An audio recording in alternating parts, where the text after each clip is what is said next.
అందరికీ నమస్కారం. భగవద్గీత 13వ అధ్యాయము క్షేత్రజ్ఞ విభాగ యోగము. అర్జునుడు ఇలా అన్నాడు: ఓ కేశవ, ప్రకృతి మరియు పురుషుడు అంటే ఏమిటి? క్షేత్రము మరియు క్షేత్రజ్ఞుడు అంటే ఏమి అని తెలుసుకోగోరుచున్నాను. నిజమైన జ్ఞానము అంటే ఏమిటి మరియు అటువంటి జ్ఞానము యొక్క లక్షణం ఏమిటి అని కూడా తెలుసుకోగోరుచున్నాను. సర్వోత్కృష్ట దివ్య భగవానుడు ఇలా పలికెను: ఓ అర్జున, ఈ దేహము క్షేత్రము అని మరియు ఈ దేహమును గూర్చి తెలిసిన వారిని క్షేత్రజ్ఞుడు అని ఈ రెండింటి గురించి బాగా తెలిసిన ఋషులచే చెప్పబడినది. ఓ భరతవంశీయుడా, నేను కూడా ప్రతి ఒక్క క్షేత్రమును తెలిసిన వాడినే. ఈ శరీరమును క్షేత్రమని మరియు ఆత్మ పరమాత్మ క్షేత్రజ్ఞులని తెలుసుకోవటమే నిజమైన జ్ఞానముగా నేను పరిగణిస్తున్నాను. వినుము. క్షేత్రము అంటే ఏమిటో, దాని స్వభావం ఏమిటో నేను నీకు వివరిస్తాను. దానిలో మార్పు ఎలా సంభవిస్తుందో, అది దేనిచే సృష్టించబడినదో, క్షేత్రజ్ఞుడు ఎవరో, వాని శక్తి సామర్థ్యం ఏమిటో కూడా నీకు వివరిస్తాను. మహాత్ములైన ఋషులు క్షేత్రమును గూర్చి మరియు క్షేత్రజ్ఞుణ్ణి గూర్చి సత్యమును అనేక విధాలుగా వివరించి ఉన్నారు. ఎన్నో వేదమంత్రములలో కూడా ఇది తెలుపబడినది. ప్రత్యేకంగా బ్రహ్మసూత్రములలో ఇది సహేతుకముగా మరియు నిశ్చయాత్మకముగా తెలుపబడినది. పంచమహాభూతములు, అహంకారము, బుద్ధి, అవ్యక్తమూల ప్రకృతి, 5 జ్ఞానేంద్రియములు, 5 కర్మేంద్రియములు, మనస్సు కలిసిన 11 ఇంద్రియములు మరియు 5 ఇంద్రియ గ్రాహ్య విషయములతో ఈ యొక్క క్షేత్రము కూడి ఉన్నది. వాంఛ మరియు ద్వేషము, సంతోషము మరియు దుఃఖము, శరీరము, చైతన్యము, మనోబలం ఇవన్నీ కలిసి క్షేత్రము మరియు దాని మార్పులు అనబడతాయి. నమ్రత, కృత్రిమ బుద్ధి లేకుండా ఉండుట, అహింస, క్షమాగుణము, సరళత, గురుసేవ, శరీర మనసుల పరిశుద్ధత, నిశ్చల బుద్ధి, ఆత్మ నిగ్రహము, ఇంద్రియ భోగవస్తు విషయములపై అనాసక్తి, అహంకారం లేకుండా ఉండటం, జన్మ మృత్యు జరా వ్యాధుల దురావస్థను గుర్తు చేసుకోవటం, మమకార రాహిత్యం, భార్య, పిల్లలు, ఇల్లు వంటి వాటిని అంటుకుని లేకుండా ఉండటం, జీవితంలో అనుకూల లేదా ప్రతికూల పరిస్థితులలో సమత్వ బుద్ధితో ఉండటం, నా పట్ల నిశ్చలమైన మరియు అనన్య భక్తి కలిగి ఉండటం, ఏకాంత ప్రదేశాల్లో ఉండటానికే ఇష్టపడటం మరియు ప్రాపంచిక సమాజం పట్ల అనాసక్తి, ఆధ్యాత్మిక జ్ఞానంలో అచంచల విశ్వాసం మరియు పరమ సత్యంకై సత్యాన్వేషణను ఇవన్నింటినీ నేను జ్ఞానముగా పరిగణిస్తున్నాను. మరియు వీటికి వ్యతిరేకమేవైనా ఉంటే వాటిని నేను అజ్ఞానమని అంటాను.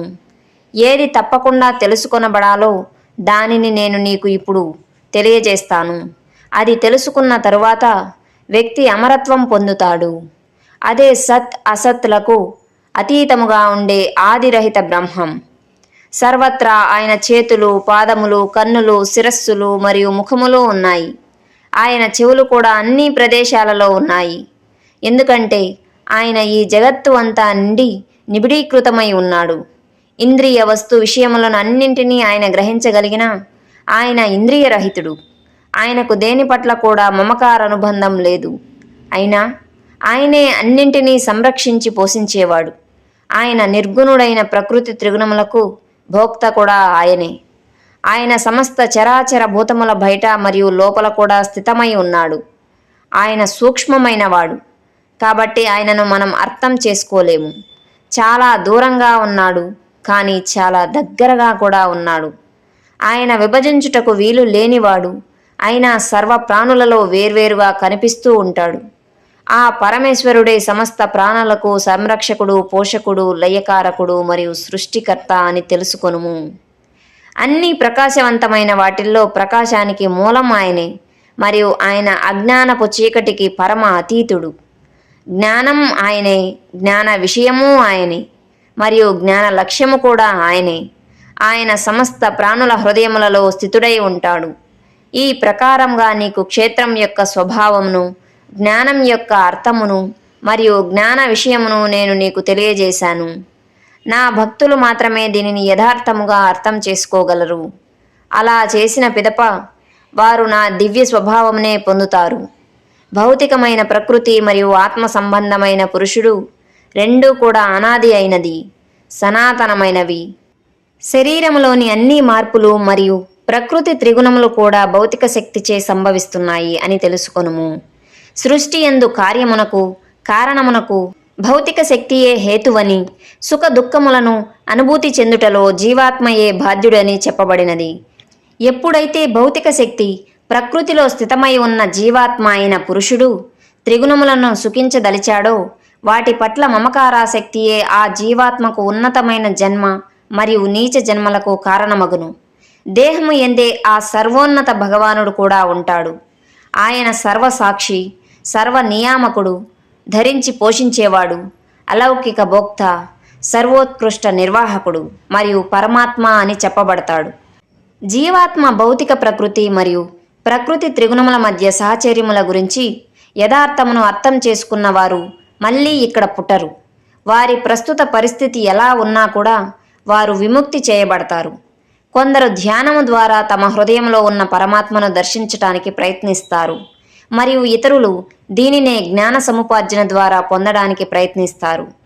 ఇంకా మరికొందరు ఈ విజ్ఞానమును కర్మ మార్గం ద్వారా సాధించుటకు పరిశ్రమిస్తూ ఉంటారు. ఇంకా కొందరు ఈ ఆధ్యాత్మిక మార్గముల గురించి తెలియని వారు వాటి గురించి ఇతరుల దగ్గర విని ఆ సర్వోన్నత భగవానుణ్ణి ఆరాధించటం మొదలు పెడతారు.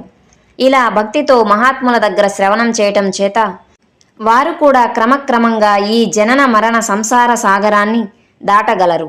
ఓ భరతవంశీయులలో శ్రేష్ఠుడా, ఈ సమస్త చరాచర ప్రాణులు ఈ క్షేత్రము మరియు క్షేత్రజ్ఞుడు యొక్క సంయోగం వలననే ఉన్నాయని నీవు తెలుసుకొనుము. సమస్త ప్రాణులలో ఆత్మతో పాటుగా ఉన్న ఈ పరమాత్మను చూసినవాడే మరియు ఆ రెంటిని ఈ నశ్వరమైన శరీరంలో అనస్వరమైన వాటిగా చూసినవాడే నిజంగా చూసినట్లు. సర్వ ప్రాణులలో సమానముగా పరమాత్మగా ఉన్న భగవంతుణ్ణి చూసేవారు తమ మనస్సుచే తమను తామే దిగజార్చుకోరు.